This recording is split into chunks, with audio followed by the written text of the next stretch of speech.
Father, we thank you for your goodness. You're always with us, and you're always good. And we appreciate that, Lord, so much. You're always with us. No matter we think, Lord, you are with us. And we appreciate it, Lord. We pray for those who are not with us. Help them and help us, Lord, to keep at guard, Lord, na kami po'y magbantay. Help us to keep up our guard up, Lord. The time we let down, Panginoon, ibaba namin ang guard na ito. That's the time we get 5 years setback, Lord. So help us, Father, to keep alert at all times. Please. So we thank you, Lord. Bless the children. And Lord, you know the needs that are here, and you know the needs that we will have in the future. You know all things. I pray, Father, that you will give us the words that we need, each one of us, Lord. Ibigay mo, Panginoon, ang mga pananalita namin kailangan ng bawat sa amin, and no one will go away empty, Lord, in Jesus' name. And everyone will say, okay, John 17, verses 21 through 23. Okay, pakiplas na. Sa English mo, babasahin nyo, I will read it in Tagalog. Are we ready? Good. So, upang silang lahat ay maging isa, okay? All minds are clear, sapagkat po mahalaga ang mensahe ngayong umaga. And we know that every message are important, but I believe God has something in it. Upang silang lahat ay maging isa, na gaya mo, Ama, sa akin, at ako'y sa iyo, na sila'y na may sumaatin upang ang sanglibutan ay sumasampalataya na ako'y sinugo mo. At ang kalwalhatiang sa aking ibinigay mo ay ibinigay ko sa kanila upang sila'y maging isa na gaya naman natin na iisa. And verse 23, sino po ang dumadalaing dito sa Ama? Okay, ang ating Panginoong Jesucristo po, no? Siya po ang dumadalaing dito. At sa verse 23, sabi niya, ako'y sa kanila at ikaw ay sa akin upang sila'y malubos sa pagkakaisa upang makilala ng sanglibutan na ikaw ang sa akin ay nagsugo at sila'y iyong iniibig na gaya ko na iniibig mo. So gaya po na akin nasabi, sana ang mensahe ito ay maging maliwanag at klaro sa bawat isa atin sapagkat dito po papunta ang lahat ng mga bagay, okay, sa ating buhay Kristiyano. This is where all is going. Ang gaya po ng kalagayan natin, sitwasyon natin, we are in the wilderness journey, no? Gaya ng bansang Israel, naglalakbay tayo sa ilang, kung saan tayo ngayon. Marami sa atin, at lahat ng mga bagay natin nararanasan sa loob ng tahanan, sa ating trabaho, sa hanap buhay natin, bilang individual, bilang iglesia, ang mga bagay na aking sasabihin, dito po patungo ang lahat ng mga bagay. Amen? Maliwanag ba? Ito po ang isang bagay na pinagkatiwala ng Panginoon sa atin bilang isang iglesia. Kaya meron po tayong pananagutan na ito po ay paalam. Sapagkat marami sa mga kapwa natin Kristiyano at pangangaral sa likod ng pulpito, para bagang ang mga mensahe, thank God, no? Minsan parang bumoboxing sa hangin. Walang tinatamaan. Kaya sa mga bagay na nangyayari sa ating mga buhay, dito po ang one direction ng Panginoon. Hindi ito bago. Okay naman aking sasabihin, subalit ito'y napakahalaga na muli nating ilagay ng Panginoon sa ating harapan ang bagay na ito. Now, ano po yun ang one direction? That is to make us one with God. Ito po ang direction ng Panginoon sa atin at dito papunta ang lahat ng mga bagay sa mga nangyayari sa ating mga buhay, okay, na tayo ay gawin ang bawat sa atin na iisa sa Diyos. Ang lahat na nakaunawa ay magsabi ng Amen. Gaya ng aking nasabi, hindi ito bago, gano'n pa man, it is very profound, napakalalim, okay? At it's very good to keep this in front of us. Sapagkat po, lagi itong dinadala ng Panginoon, gaya na aking nasabi ngayon, sapagkat dumadaan po tayo, umaharap tayo ng mga nakakatindig na mga balahibo, ng mga yugto at episode ng ating mga buhay. Di ba? Tanungin mo mga kabataan ngayon, sa loob ng tahanan, sa trabaho, sa eskwelahan, lahat. Minsan, dumadaan tayo ng mga yugto at mga episodes ng buhay na talagang titindag, mga hair-raising episodes in our life. At pretty soon, you can lose track where you are going. Kaya kapag ito'y dumadang, hindi magdadahan, tagal, nawawala tayo ng focus. Nalilis tayo ng landasin kung saan tayo papunta. What God is after, gaya ng title ng message na ito, is to enlarge Himself. Yan po ang mensahe natin. Napalakihin ng Diyos ang Kanya sarili. Pastor, maliit ba ang Diyos? No, I will clarify that. But ito mensahe, enlarging Himself. Now, kayo po na matagal na natin nakasama, ang bansang Israel meron silang 7 kapistahan. Okay? Ito'y pasimula sa Feast of Unleavened Bread at ang huling feast na tawag natin Feast of Tabernacle. Ang mga kapistahan nito ay sumisimbolo, take note, ng mga hakbang tungo sa ating katubusan. Ito po'y pinangaral, kaya ang huling kapistahan na tinatawag na kapistahan ng tabernakulo, ito po ay ang paghahari po ng Diyos. The Feast of Tabernacle is the kingdom of God. And the kingdom of God, ito pong kahulugan ng paghahari ng Diyos, God in Christ and in us. Yun po ang paghahari ng Diyos. Ang Diyos na lumikha ng lahat ng bagay, ang Ama ng ating Panginoong Yesus, ay naging Kristo at Siya ay nasa atin. That's what it is. And the rest of it, ang ibang kahulugan na binibigay patungkol sa paghahari ng Diyos is either mga bagay o kapaligiran. Okay, either things or environment. What's important is God in Christ in us. Maliwanag ko ba? Iyon po ang pinakamahalaga. Ang Diyos ay nakikristo ay nasa atin. That is what God is after. Ito po ang inahangad ng Panginoon sa atin. The enlargement of Himself. Na siya po'y patuloy na lumaki, sa kanyang sarili. It's not on us, it's focused on God. In John 14:2, hindi ko na lagay sa PowerPoint, in John 14:2, though I have said this many times, Jesus says, in my Father's house, hindi ba? In my Father's house, sa tahanan ng aking Ama, ay maraming tahanan. There are many rooms. Yun po ang tamang translation sa Grego. Hindi po mansion. In my Father's house, sabi niya, sa bahay ng aking Ama ay maraming mga silid. It's not focused on mansion, it's focused on my Father's house. Sa tahanan o bahay ng aking Ama. At ito po pinangarap ko na sa inyo, and that house, sino yung bahay na yon? Ang bahay na yon ay walang iba kundi ang ating Panginoong Jesucristo. And all who are part of Him. Dapat mo maliwanag yan, no? Sabagat po, ito ay pinangaral sa atin na ibang kahulugan.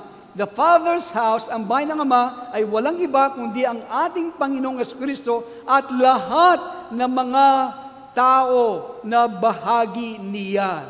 Okay? Kung kayo bahagi ng ating Panginoon, okay, meron kayo personal kaugnayan sa Kanya, at tinanggap niyo personal na Diyos at nakapagligtas, kayo bahagi niya. So, kayo ay bahagi ng bahay ng Diyos. Okay? So, there's no other house of God. Gaya na aking nasabi, ang Diyos hindi po'y mananahanan sa mga angels. Okay? Mananahan lamang ang Diyos at walang ibang bahay ang Diyos, tanging ang ating Panginoong Jesucristo. So, to have Christ dwells in you is to have God dwells in you. You have to have Christ in you. Para po, kapag si Kristo ay nananahanan sa atin, ang Diyos po ay sumasa atin. You have to have Christ in you because God will dwell only in Christ. Paulit-ulit. And the more Christ we have, the more of God we have. Okay? Kung taglay natin marami at lubos ang ating Panginoong Jesucristo, lubos nating taglay ang Diyos sa atin. Pastor, ba't tinanggap ko si Jesus? Hindi ba siya nagpasok ng buong buo? Hindi. Kaya sabi ni Paul sa Ephesians, you have received an earnest of the Spirit of God, a deposit. Kaya, responsibilidad natin na araw-araw kailangan lumalago si Kristo. Okay? Kaya kung sinong pinakakain nyo, iyon ang lumalago. Iyon ang tumataba. Iyon ang lumalakas. Kaya kung si Kristo, okay, ang siyang lumalakas sa atin, Siyang pinakakain natin sa araw-araw ng ating mga buhay sa pamagitan ng ating pagsamba at sa ating pagsunod, okay? Siya po ay lumalakas. Amen? So, ngayon, Pastor, sinasabi ng iba, ang Father's house ay ang langit. Hindi po. The Father's house, gaya na nasabi, hindi po ang langit. It is not heaven. Heaven, ang sinasabi sa Isaiah 66, as sa Acts 7, heaven is, sabi nga ng Diyos kay Isaiah, anong bahay na itatayo mo para sa akin? Ang langit ang aking trono, ang lupa ay ang tungtungan ng aking paa. So, heaven, ang kalangitan, okay, ay ano po, ang trono ng Diyos. Ganun pa man, if you want to think about the temple of God in heaven, ito po, no, it is like the Acropolis of Athens. Kung gusto na po nating imagine ang templo ng Diyos doon po sa kalangitan, ito po'y katulad, flash natin, okay, yung pong Acropolis. Sino po nakakita, okay, sa medieval, okay, ayan, Acropolis of Athens, parang ganito po, no, at night, of the temple of God in heaven. It has a roof, ginagawa po yan, no? It has a foundation, it has a supporting pillars or columns. Ito po parang imagine natin ang temple of God in heaven. And God will come there if people want to meet with Him. Okay? Kung nais makipagtagpo sila, darating po ang Panginoon, Diyos doon, and it's by invitation as far as I can tell. But kapag tayo, okay, sa panahon na dumating tayo na nadinig natin sa panahon na gusto natin makipagtagpo sa Diyos, okay, nadinig natin ang lahat niyang gusto niyong sabihin, and you look up, and your face, of course, nakikita mo na para bang itong Acropolis, ang nasa magarang building na ito, and your face, at yari yan ng marble floor, and you look up, guess what you see? Makikita mo ang building, nakayuka, mga marble floor, pero ano makikita mo? Ang makikita mo dyan ay walang iba, si Jesus. If you imagine the temple of God in heaven, you will see this building and the marble floor, but ang makikita mo ay walang iba kundi si Jesus. Why? Because God is not visible. Ang Diyos po ay hindi natin nakikita. He speaks to your minds, hindi ba? Ang Diyos po ay nagsasalita sa ating pag-iisip. But He is not visible. Only in Christ. So what you see is Christ. Amen? In this great Acropolis-type building, in my Father's house, sabi niya, that's Jesus. Walang iba kundi ang ating Panginoong Kristo. At sabi ng ating Panginoon, there are many rooms. Maraming mga silid. Not mansions, but rooms. Literally po, yung rooms ang sinasabi, places of abode. Yun po. Mga dako ng tirahan. Sabi niya, sa bahay ng aking mama, there are many places of abode. Maraming mga dako ng tirahan. Sabi niya, itinuloy niya, if we're not so, I would have told you. In other words po, sinasabi ng ating Panginoon, kung di kayo, ay sinabi ko na sa inyo. In other words, sabi niya, if I'm the only dwelling place of God, I will have said so.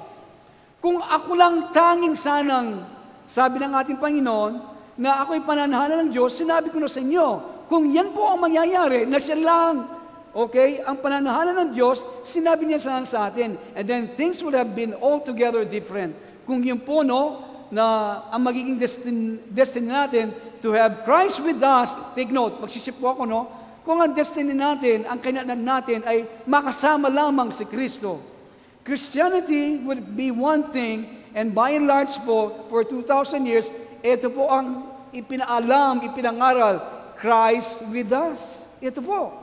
Sa loob ng 2,000 taon, ang ipinangaral, si Kristo ay kasama natin. Si Christ with us in Christmas. Sa Kapaskuhan, kasama natin si Kristo. Christ with us at Easter. Christ with us. Hindi po yun ang Ebanghelyo. It is not the gospel. That's not the good news. If that were the case, Christ would have set up His kingdom 2,000 years ago. Kung si Kristo makasama lang natin, itinatag na ni Kristo ang kanyang karyan dito sa lupa, 2,000 na nakakaraan. He could have done it sapagkat taglay niyang kapangyarihan. Utos lang niya sa mga angeles, they could have done it. So, nung kausapin niya, at this point, ang setting po ganito. John 17, no, binasa natin, ito ilang mga oras na lamang siya po ipagkakanuluna at ipapako sa krus. Okay? At kinakausap niya at naghahabilin na sa kanyang mga alagad. At ang mga tao ito, ang mga alagad nito, hindi po nila maunawan kung ano ang kanyang tinutukoy at sinasabi. What he's saying, sabi niya, ang kanyang sinasabi sa kanya at sa mga alagad, I'm gonna get in you.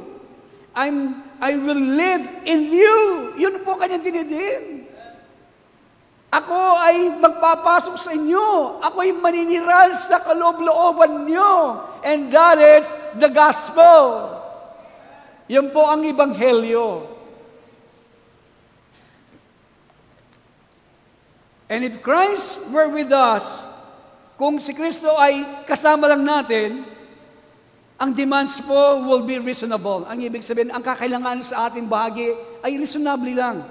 Pero where Christ is to be in you and in me, take note, the demands are total. Ang kakailangan sa atin ay buong buo. Buong buo. There's nothing left for you. Walang matitira sa iyo. God says, hindi ba? Ang sinasabi ng Panginoon sa atin ngayon, makinig kayo, ang sinasabi ng Panginoon sa atin ngayon, nais kong mag-move sa inyo. I would like to move in. Saan? Dito. Gusto ko magpasok, gusto ko mag-move in. So, kapag siya mo'y nag-move in, kapag siya nagpasok sa inyo, ano gagawin niya? Bubuksan niya ang pintuan, bubuksan natin pintuan, gaya na sa church ito, ang gagawin niya, aalsin niya mang kurtina. Ayaw ko yan. Papalit ako ng bago yan. Ang mga upuan, aalsin ko yan. Matagal ka na nakaupo dyan. Napako ka dyan. Naging tamad ka na. Aalsin ko yan. Okay? Hindi ka na nagbasa ng Bible. Ang air condition, papalitan ko yan ng bago. Yan ang gagawin ni Jesus kapag nag-move in siya. Okay? Yan ang dinaunawa ng marami. Ang titignan, ang pastor. Ang pastor nyo, nagpipreach, laging galit. Yun, nadidinig ko eh. Iisa ang mga salita nila eh. Ay ko saan banggitin to, pero minsan itong mga pambato nila eh. Ang pastor nyo nangaral, laging galit. Anong gusto nila? Mangaral ako? Ay, ganon. Hindi ka nag-stress ng point? Walang, parang makita lang ng butas, gagawa ng butas. Kaya, kung papapasukin na si Jesus, talagang pahintulutan nila, okay? Aalisin ng lahat ng mga bagay na yan, lalo yung mga dila natin na parang snake. Na naginip ako isang gabi, isang snake lumalaki. Ewan ko. Kaya, God will do all this, and we become, as it says, the temple of the Spirit of God. That's where it's all going. Dito po papunta ang lahat ng mga bagay sa ating mga buhay. The Feast of Tabernacle, that's Isaiah 12, magkapareho po yan. When that's true in your life, the Lord alone will be exalted. Kapag naging totoo ito, sinasabi sa Isaiah 12, ang Diyos mismo ang siyang mabubunyi lamang sa inyong buhay. And you know what? Ito ang very surprising. Ito pong listen carefully. The more we lose our ability to be an individual in favor of being part of God, the more our uniqueness is enhanced. Napakalalim po niyan. Yan po sana nauna-una ng marami. The more we lose our ability to be an individual in favor of being part of God, the more our uniqueness is enhanced. Sa Tagalog po ganito, no? Kung araw-araw lalong tayo, nawawalan natin ang abilidad natin na pagiging individual natin o pagiging makasarili natin. Yung karapatan mo sa iyong sarili. Okay? In favor na gusto maging bahagi ng Diyos. Ang iyong uniqueness, ang iyong pagkabukod tangi mo, yun po ay madadagdagan. Ito ay mag-i-increase, ito po ay mag-i-improve. Nakuha po ninyo? Kapalit na gusto maging bahagi, yung pong pagiging individual mo, yung abilidad mo, yung pagiging makasarili mo bilang individual, in favor sa being bahagi ng Diyos, kung yan po ay nawawala araw-araw, ang iyong pagiging pagkawalang katulad mo, pagkabukod tangi mo, yung uniqueness mo, ay na-enhance po yan, nag-improve yan, nadadagdagan. Why? You save your life. Kung ililigtas mo yung buhay, mananatili ka mag-isa. You abide alone. It's only when we are willing to surrender our individuality. Yun po. Yun lang kusang loob. Na isuko mo ang pagiging sariling kagustuhan mo, yung karapatan mo, maging ikaw. Okay? Yung nais mo para yung sarili, that we can gain oneness. Doon lang natin matatamo ang pagiging isa. And therefore, all that our personality which are meant to be. At ito po ang kalagayan ng Mount Zion Sanctuary, lahat ng sumasamba. Ito po ang ating sitwasyon ngayon. Dito tayo dinadala ng Panginoon. Kaya sabi ni Brother Boy, mamalisin, Ginoo. And that's a correct translation sa kanyang Bible. Okay, mamalis siya. And I'm sure there are many churches that are there too. The demands on us, okay, ito pong kinakailangan sa atin. Okay, we have been saved. Sino pong naligtas dito? May I see your hands, please? Kayo binaligtas na. Ibig sabihin na kayo nasa ating Panginoon. Ani, may save na ka, Hani? Okay, taas mo kamay mo kung naligtas ka na. Gusto ko itaas lang mga kamay, nakaligtas. Kung hindi ka para sigurado, tiyakin mo. Baka mabuka ang lupa, mamaya. Okay? Lahat. Okay. Ligtas tayo. Pagkatapos ng tayo maligtas, we've gone through what? Pentecost. Nabaptize tayo ng Holy Spirit. So nabaptize ng Holy Spirit dito? With the evidence of speaking tongues. Okay. Sino pong na-water baptism na dito? Yung hindi pa. Mamaya po kausapin niyo ako, kailangan tayong water baptism. Ang water baptism, ilulubog ko kayo. At pagkatapos kung alam ko meron pa nasa inyo, ididing ko kayo doon. Hanggang hindi mo tataas ang kamay mo, hindi kita ibibitawan doon. Suko! Suko! Okay? At ibig po sabihin ng water baptism, inililibing mo yung lumang pagkatao mo sa pananampalataya. Yung dating Pastor Edgar, okay? Ililibing doon. At ikay ahawon sa panibagong buhay sa ating Panginoon. Iyan ay sinasabi mo sa pananampalataya. Amen? Yan po ang mga hakbang. Okay, we've been saved, we've gone through Pentecost, and now, ito sinasabi ng Panginoon, I will tell you what it's all about. Pagkatapos ito, I want, ito sinasabi ni Jesus, gusto mo madinig kasi sinasabi ni Jesus, I want to be your life. Yan sinasabi ni Jesus sa inyo. Gusto ko, ako, sabi ni Jesus, ang inyong maging buhay. Hindi ang Facebook. Hello? And so we find this probably the greatest words in the scripture. There's a lot of them and they are great. But John 17, verses 21 through 23, bypass it all. Now, ano sabi niya? That all of them may be one. Ito, no? Tingnan nyo. That all of them may be one.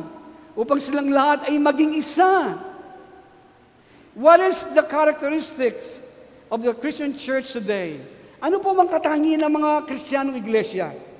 Tingnan niyo po ang katangian ng mga Kristiyanong iglesia. They're fragmented.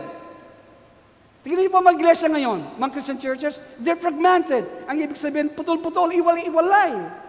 Thousands of denominations, beginning with the Catholic Church, going down to the Last Holiness storefront, yung pinakamaliit na church, yung pastor gusto pa magtayo ng yung mga bagong pastor, gusto magtayo, kahit na yun ang pinakamaliit.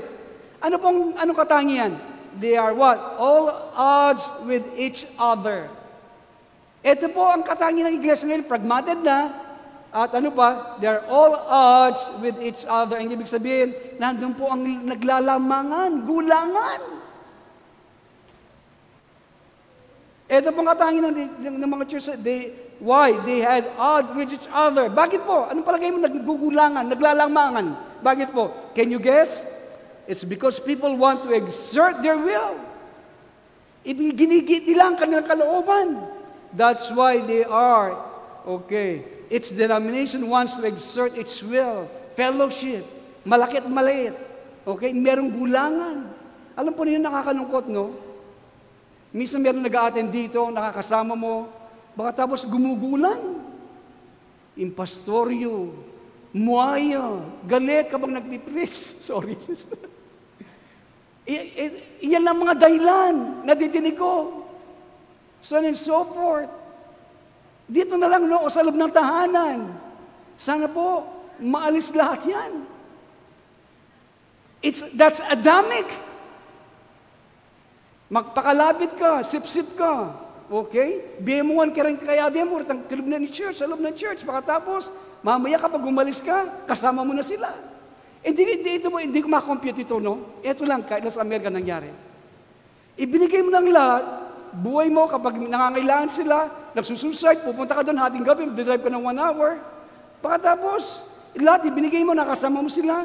Pagkatapos may pumasok sa church, magagawa, sabi nila. At pagkatapos liligawan, riregaluin.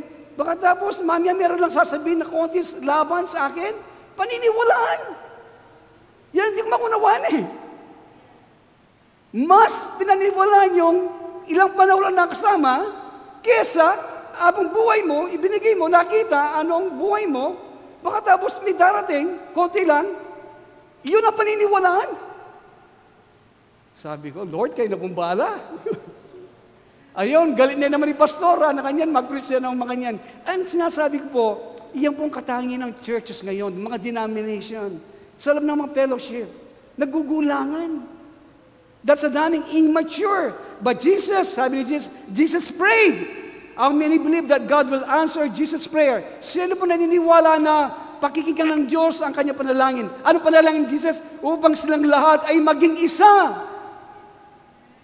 Okay? Ito panalangin ni Jesus. It doesn't seem possible. Pastor, imposible yan. But before God is finished, tandaan ninyo bago matapos ang Panginoon, this will be true, magiging totoo, that all of them, nasabi niya, silang lahat, ito pa rin isang question mark. Because ang tinutukoy niya dito ay yung mga hinirang ng Panginoon, God's elect. We don't like that. We're not comfortable with that. And it's not democratic at all. But if you read the preceding verses in John 17, makikita niyo po dito, you will see that Jesus said, I do not pray for the world, but those whom you have given me. Hindi ko dinadalangin sa sanglibutan, kundi yung mga taong ibinigay mo sa akin. So all of mankind, ang sangkatawan po, there's some who belong to God in a special way. Okay? Meron mga tao talaga na para sa Kanya. And He has given them to Jesus, and when He gives them to Jesus, Jesus gives them eternal life. Hindi po ang populasyon ng sanglibutan, okay? So, a small minority of the world. At ano pa sinabi niya? All of them may be one, upang silang lahat ay maging isa. Now, how will they be one when churches have done anything for 2,000 years except fragmented itself? Ang ginawa po ng iglesia sa loob ng 2,000 taon, kapag binabanggit po natin iglesia, no, hindi po yung mga building nakikita natin dyan, okay? Kundi po ito mga kapulungan ng mga tao. Ngayon sumasamba, nagpupuri sa Diyos. Ang ginawa po hati-hatiin, iwalayin ang kanyang sarili. Ano po ang kailangan? Okay? Ano po ang kailangan? If you take, ito po nangyayari, no? If you take 2 people, kukunin mo 2 tao, okay? Parehong religyoso, maya-maya po, tignan mo, kapag parehong religyoso, kapag basa ng Bible, sana ang Bible, maya-maya mag-aaway yan, magdi-disagree sa chronological ng Revelation. Yung pa lamang. Ibig sabihin, ito dapat, ito susunod. Mag-aaway na po yan eh.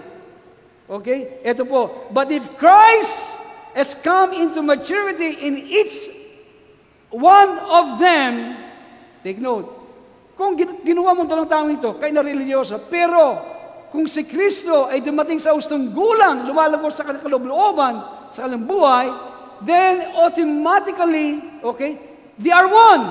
Isa po sila. Not in doctrine, but in person.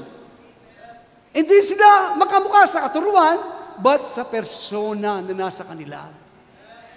Amen?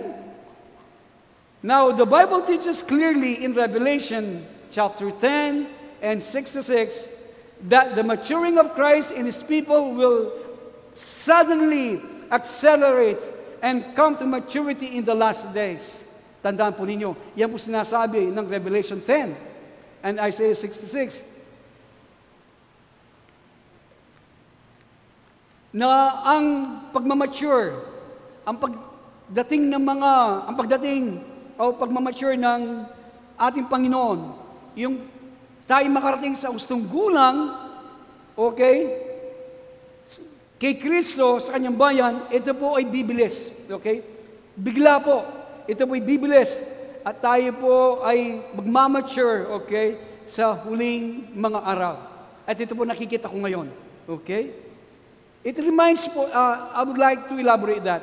It reminds you of children learning to walk. Sino pong, Jonathan, Planin ba yung anak mo? 2, 1. Anong pangalan niya? Gian? Gian? Gian. Okay, si Gian, no? Okay. So, I would like to use Gian as my illustration now. Balang araw is, okay, ang mga psychologists will tell you, at sinasabi ng mga psychologists, there will come a day when you say, si Gian ay natutong lumakad. Di ba? Alam po niyo mga kaibigan, hindi po yun. What she did was, she reached the threshold, okay? Yun po ang nangyari. Kapag nakita natin balang araw si Gian, ay, natuto na siya lumakad. No, hindi po. Ang nangyari sa kanya, naabot niya yung simula, yung upper limit, yung entrance, yung pasimula, na siya po ay maglakad. Okay? Bago noon, natin sabihin na si Gian nakalakad na siya natuto lumakad, she has been learning, take note, probably 5 millions learning ang pag-aaral ang naganap sa kanya that took place, and all of a sudden, the threshold appear and she walks. Yun po ang nangyari kay Gian. Okay? Sa kanya pong, hindi nasasabi, oh, natuto na siya lumakad. No, marami siguro bago siya nakarating sa threshold na maayag na siya nakalakad, marami mga 5 milyon na pagtuturo at pag-aaral na kanyang ginawa, no? Hanggang makita natin yung threshold, nakarating na siya talaga makalakad.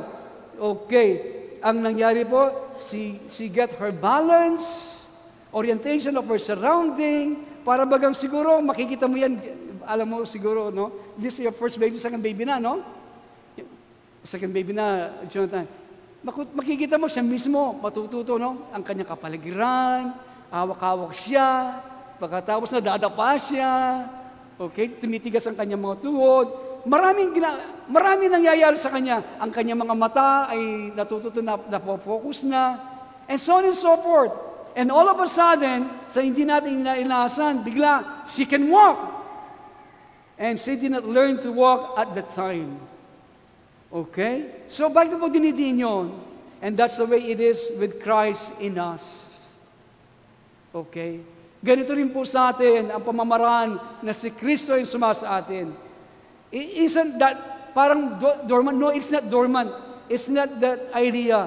It's that the development has not reached the threshold where it can be demonstrated. Hindi po yung pong pagde-develop niya, yung pong pagunlan, yung paglaki niya, hindi pa nakarating sa verge, no? Yung upper limit, kung saan hindi pa natin nakikita. But according to Isaiah and according to Revelation 10, where it says, there will be no delays. Ang acceleration po ng maturity ng mga anak ng Diyos, si Kristo nasa kanila, sabi niya sa Revelation 10 in Isaiah, hindi na po maantala yan. Hello? All of a sudden, that will be manifest. Yan po'y mahayag. Christ and His people, and that's a promise in God's Word. Amen? Alam po ninyo, that's a hopeful thing to look forward to. Hindi ba? Ako po'y sabik dun eh. Amen? Hindi tayo para bang lagi tayong talo. Alam po ninyo, kung susurin yung buhay namin, ako number 1, nandiyan na nakalugmok. Because we get discouraged. Sinasabi natin, I will never make it. Pag hindi ko na po kaya, hindi ko na makayanan ito. Yang mga inaasahan mo, sila pang magkakanulo sa iyo. So on and so forth. Hindi ko na po kaya. Alam po ninyo, but you see, habang nangyayari ito, you see inside of you, sa iyong kaloob-looban, your eyes are getting focused, katulad ng bata. Dati ang bata, hindi ba? Ang mata niya umiikot, yung sanggol yan, hindi na po focus. Pero inside of you, your eyes are getting focused, you're getting your balance, marunong na konti mag-balance ng ganon, okay? Pinakikinggan mo, totoo kaya yung sinasabi nila. Ito ba sinasabi kay pastor? Ito sinasabi sa akin. Hindi, all ears ka, nakikinig. Okay? Pagkatapos, alsa na. I-multiply mo yan. Sa loob ng tahanan, sa trabaho, lahat. You're learning to crawl a few things. Natututo ko ng gumapang at pagkatapos unti-unti tumatayo ng ganon. And he says, sabi ni Jesus, that they all may be one Father, just as you are in me.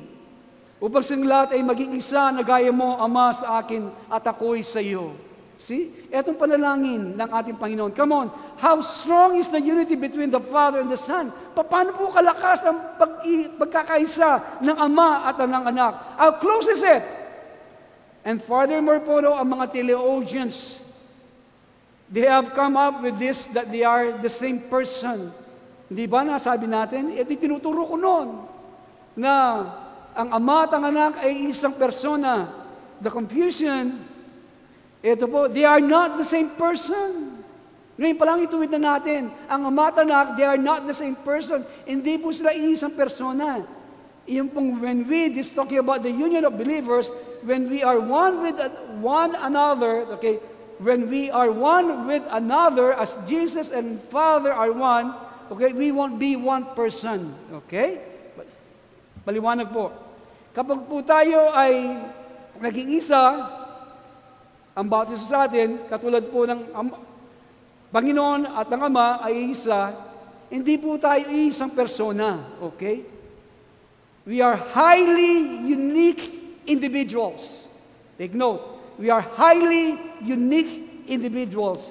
Tayo po ay napakataas, bukod tanging kakaibang mga individual. Just as the fathers and Jesus are highly unique individuals. Okay? Iyan po makikita natin sa Gethsemane. Di ba nung nanalangin ng Panginoon, bago siya pakandulo ni Pedro, Father, makikita natin doon. At ano pa sinabi ni Jesus? They will be one just as you are in me and I am in you. Upang silang lahat ay maging isa na gaya mo, Ama, at sa akin at ako'y sa iyo. Okay? So para pa maging maliwanag to, no? Kasi po, ang paliwanag natin, may Trinity tayo, at pakasapos, si Jesus ang Ama, at ang Ama ang Holy Spirit. Hindi po. They are persons, individual person. Amen? Now, ang illustration po nito ay, nakuha ko, no? Isang concentric circles para maliwanagan din natin at maliwan natin. PowerPoint, please. Ayan. A concentric circles, okay? This is the illustration. Ito ay isang buong bilog, di ba? We call it circles. Now, yung pinakalabas na circle, yan ang Ama. Symbolizing the Father. Okay? The big circle is God. Within, yung pangalawang circle is Christ. And within that is us. Okay? Inyo po nakukuha, yung big circle, ang Ama. At sa loob ng big circle, yung maliit na circle, si Jesus. At sa loob ng maliit na circle na yon, yung pangatlong circle, tayo. Ngayon naman, palit ng palit, no? Ngayon, tayo, nakapaloob kay Jesus. Ngayon naman, sa loob natin, si Jesus, okay? Sa loob ni Jesus, ang Ama. Maliwanag mo ba? Pero, anong tawag dito? Isang circle. Do you get the point? Isa lang, isang buong circle, pero sa buong circle, merong mga malilit na mga circles. Mga maliit na mga bilog. Diyos Ama yung pinakamalaki, yung maliit na circle, si Jesus, at sa loob ng circle na yon, tayo. At ngayon naman, tayo naman, sa loob natin, si Jesus, at sa loob ni Jesus, ang Ama. Amen? Now, yun po. Sapagat nasabi ko yon, and yet, all are unique individuals. Sa kabila nito, tayo po ay bukod tanging at kakaibang mga individual. Sapagat alam po ninyo, God has a garden. Ang Diyos Ama ay meron po siyang hardin. He likes uniqueness. Gusto ng Diyos ang pakabubukod tangi natin. Okay? Nung pong aking pinag-aaralan to, alam po ninyo, God may have a unique paradise for each of us. Okay? May kakaibang mga paraiso ang Diyos para sa atin. Sapagkat yung paraisong niisip ko, ay baka lubos kayo magpahinga doon at hindi nyo ayaw nyo sa aking paraiso na aking niisip. At alam po ninyo, I believe that God is able and more than able to give everyone his own tailor-made paradise. Kaya pong gawin ng Diyos yan. Yung iniisip, yung paraiso, yung tailor-made para sa iyo, He can do that. So we don't lose a thing by losing our independence of God. Okay? Wala pong mawawala sa atin. Take note. Anong bagay kung atin pong mawawala ang ating kasarilan, kung atin pong mawawala ang ating kalayaan sa Diyos. Iyon pong individuality natin, yung kasarilan natin, na itong gusto ko para sa aking sarili, karapatan ko ito. Iyon po ang pagiging individual. Hello? Hindi po tayo malulugi, okay, kung yan ay mawawala natin sa Diyos. Ang lahat po nakaunawa ay magsabi ng Amen. Amen? So, we don't lose a thing by losing our independence of God. But ito po ang kinalulungkot ko. We should lose a thing if we don't lose our independence. Okay? But cling to our life, our right to be alone. Iyan po ang nangyayari sa marami sa atin. Okay? A few more minutes. Kapag we sure lose a thing, okay?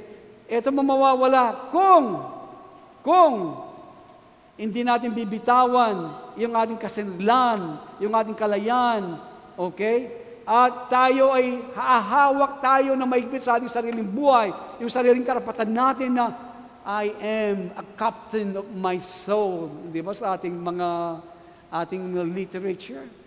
Gagawin ko ang aking gusto sabagat ako'y karapatan ko ito.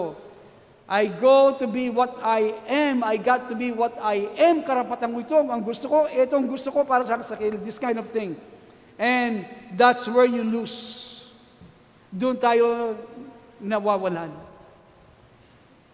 It's the cause of, bakit po? It's the cause of refusing God's right to make us His temple. Okay? Tayo tumatanggi. Ang karapatan ng Diyos na gawin tayo na kanyang templo. Iyon po ang pagtanggi. Kaya, ito pong kinalulungkot ko, iyan ang ginagawa ng marami. Karapatan ng Diyos na gawin tayong templo, ay ko Diyos, I want to maintain my individuality. Karapatan ko ito. Yan. So, ito po nangyayari mga kapatid. Duktong natin, John 17:22, sabi niya, I have given them the glory that you gave me. Imagine, no? Ang kalwalating sa akin ibinigay mo ay ibinigay ko sa kanila. Ang Panginoon mismo nagsasabi nito. How many believe that? How much glory that God gives Christ? Paano kabigat? Paano karami ang binigay na kalwalati ng Diyos kay Kristo? All the glory there is. Lahat ng kalwalatian, taglay ng Diyos, ibinigay niya sa kanyang anak. And why do you suppose we don't have it? Kung ang Diyos Ama, ibinigay niya ang lahat ng kalwalatian sa kanyang anak, at sabi ni Jesus, lahat ng aking kalwalatian, ibinigay ko sa kanila. Ang tanong ngayon, bakit hindi natin taglay, o taglay natin, hindi natin nalalaman? Hello? And why did He say, He gave us all the glory that God gave Him? And for what reason? Anong dahilan? Bakit ibinigay niya ang kalwalatian na ito? Take note, we never get one in doctrine. Okay? Hindi, sa ibang mga iglesia naman, hindi tayo mag-iisa sa katuruan. It isn't gonna happen. Only the glory of God can do that. But there's a problem. Ito po ang problema. And that comes out in the next verse. I in them. Sino sabi dito? I in them. Sino I? Si Jesus, hindi ba? And who's them? Ang mga elect, tayo po yun, you and me. And who's you? The Father. And who's me? Christ. At sabi niya, may they be brought to complete unity to let the world know that you sent me. at ako'y sa kanila, at ikaw ay sa akin, upang sila'y malubos sa pagkakaisa. Malubos sa pagkakaisa, upang makilala ng sanglibutan na ikaw ang sa akin ay nagsugo. See, ito pong katanungan ng sanglibutan. Where did Christ comes from? Saan ba nanggaling si Jesus? Siya ba'y nag-asawa? Napangasawa niya si Mary Magdalena at nakaroon sila ng 6 na sidling. Okay. That the world may know that you sent me and have loved them even as you have loved me. So, what do you suppose prevents the glory? Ano po pipigil sa kaluwalhati ng Diyos? Tignan po ninyo. Ano po pipigil sa kaluwalhati ng Diyos? Sabi ni Jesus, ibinigay ko yung kaluwalhati na binigay mo sa akin. Ano pong pipigil sa atin? Meron mong kingdom principle, tandaan ninyo, ito mong kingdom principle, isang katuruan o prinsipyo ng kaharian, that God will not give His glory to another. Isang kingdom principle yan. Hindi ibibigay ng Diyos ang kanyang kaluwalhatian kanino man. Kanino man! So what? So we have to do what we have to do to get the glory then. Isang kingdom principle, hindi bibigyan ng Diyos ang kanyang kaluwalhatian kanino man. So, paano natin makukuha yon? Ano po? Ano palagay ninyo? Ibinigay ko na Diyos ang kaluwalhatian. Sabi ni Jesus, ibinigay ko sa kanila. O ngayon, bakit hindi natin taglay? Ano dapat natin gawin para makuha yon? Isang kingdom principle, hindi bibigyan ng Diyos ang kanyang kaluwalhatian sa iba. Ano po ang dapat natin gawin? Hello? Anong dapat natin gawin? Ang dapat po natin gawin, we have to be what? One! Dapat tayong maging isa. So that when God is giving His glory to us, is giving it to Himself. Maging isa tayo sa Diyos. Kung ibinibigay niya ang kaluwalhatian niya sa iyo, hindi niya binibigay sa iyo, ibinibigay niya sa sarili niya. Bakit? Iisa ka sa Kanya eh. Hindi ba sa mag-asawa? Ay, kalagunang sister. May nibatan niya may asawa lang, may lagong pa may santing lang, may gimetong lang. Hindi ba ganun din minsan tayo mag-asawa? Dati ang payat-payat nila ganun, pumayat man lalo. Pinupuring sa pinupuring, ganun din po tayo. Iisa tayo. Ikinakasal tayo. Kaya kapag pinupuri mo ang Ama. Okay? Inyo po naunawaan yun? Palapakan po natin Diyos. Okay. May YouTube po tayo, no? Kunin nyo kung nagiging mabilis ako. Ganun pa man, paulit-ulit po ninyo ang mga bagay nito.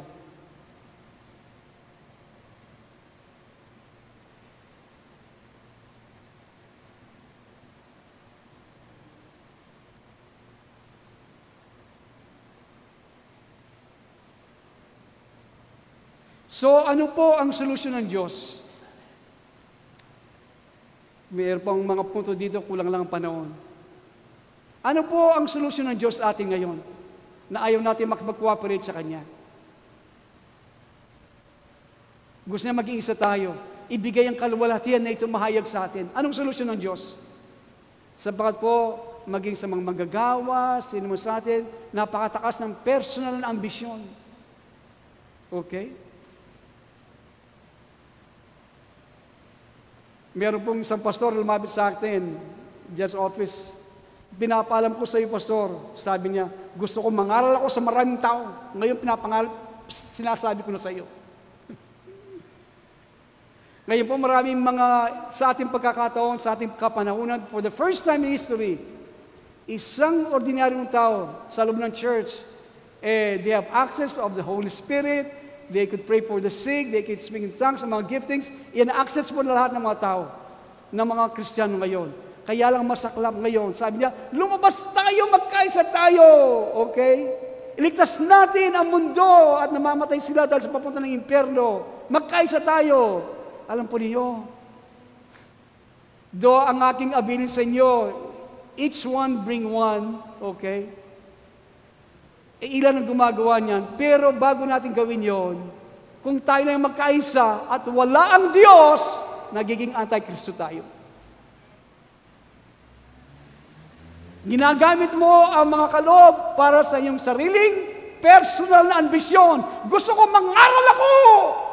Ako. Yun na naman. Lumayo po sa akin yan eh. Ipinapaalam po sa pastor sa iyo. Gusto ko mangaral ako sa maraming tao. Sabi ni Pastor Karina, mapagutan mo na ang ulo mo. Ayaw! Kaya dadaan ka. Anong solusyon ng Panginoon? Minsan tayo ganun din eh. Maraming mga matataas sa personal ambisyon, nandiyan ba ang Diyos? Iiwalay kami. Itong grupo namin, karyan namin ito. Kasama ba ang Diyos doon? Yun po. Ang tanong, kasama ba ang Diyos doon? O gusto mo lang yung personal ambition mo? Ito po, i-multiply mo. Saan naman larangan? Bakit mo ganito? Bakit gano'n? Kasama mo ba ang Diyos doon? Is God in that? Anong solusyon ng Panginoon? Ang solusyon ng Panginoon, isang word lang. Sa English, nagpapasimula sa S, nag-e-end ang sa G. Suffering. Suffering.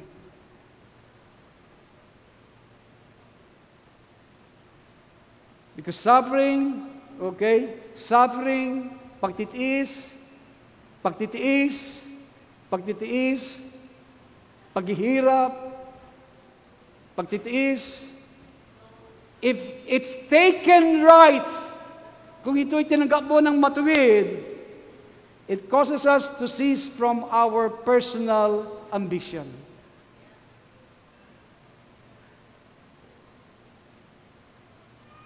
Noon,